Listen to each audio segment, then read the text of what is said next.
Topkapi palata se nalazi odmah iza Aja Sofije. Ova palata je bila glavna rezidencija svih osmanskih sultana oko 400 godina. Izgrađena na zahtev sultana Mehmeda II. Osvajača kada je zauzeo Istanbul. Topkapi Saraj je kompleks koji čini palata sa 4 glavna dvorišta. Carska vrata vode u prvo dvorište u kome je bila osmanska uprava. U prvom dvorištu se nalazi pravoslavna crkva Svete Irine ili Aja Irina, što u prevodu znači Sveti mir. Danas je sastavni deo muzejskog kompleksa.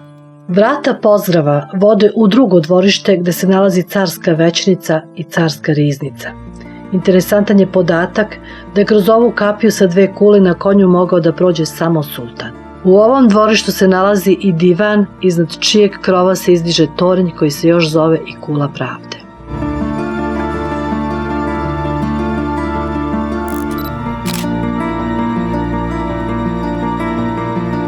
U sklopu kompleksa se nalazi i carska riznica u kojoj se mogu videti oružje i oklopi, a posebnu pažnju privlače dijamant kašika, sultanov bodež i sultanov oklop.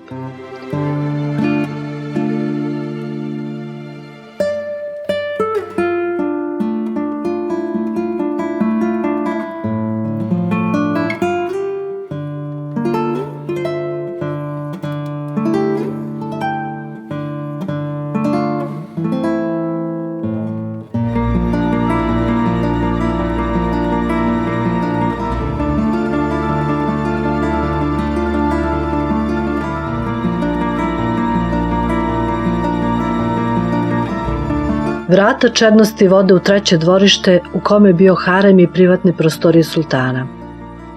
Harem je bio zatvoren i dobro čuvan, bio je dom svih žena koje su okruživale sultana i u njemu su važila posebna pravila.